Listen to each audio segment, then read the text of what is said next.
Bienvenue sur cette animation de l'espace. On voit au fond le soleil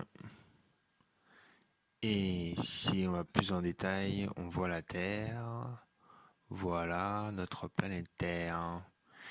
Et et là tout de suite, nous allons voir la carte du ciel. Voilà. Bonjour à toutes et à toutes sur la carte du ciel du 13 avril 2018.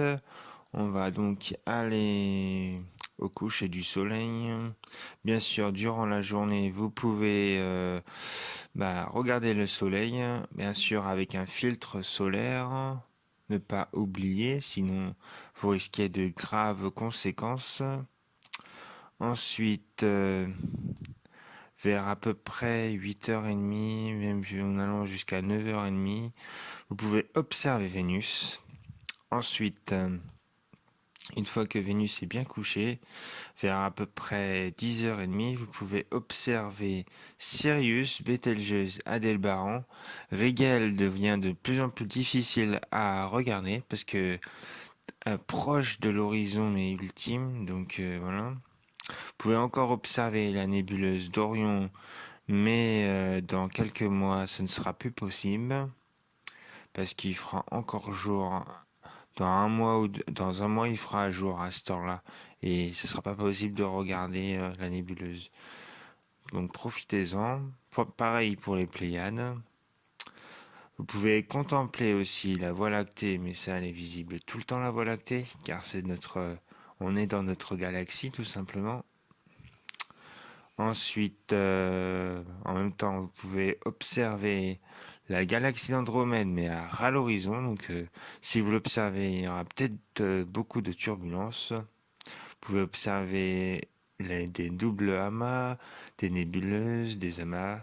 Des amas, c'est tout simplement un regroupement d'étoiles. Voilà. Ensuite, vers à peu près minuit, un truc comme ça, tout cassé, même moins 10, 58, vous voyez. Même à 11h58, la Jupiter, elle est déjà levée. Moi, je vous conseille de l'observer vers minuit, minuit 15, voire minuit 20. Elle sera un peu plus en haut, même si elle sera à l'horizon, mais un peu plus en haut. Et du coup, ce sera un peu plus facile de la regarder. Et vous pourrez observer la tache rouge, l'énorme ouragan qui dure depuis des décennies, voire des millénaires. Mais ça, les millénaires, j'en suis pas sûr, mais il dure depuis un bon bout de temps, cette tache rouge. Bah, c'est comme un ouragan. Les ouragans qui ont lieu sur Terre, hein, bah, c'est à peu près la même chose, mais sauf que là, c'est sur Jupiter.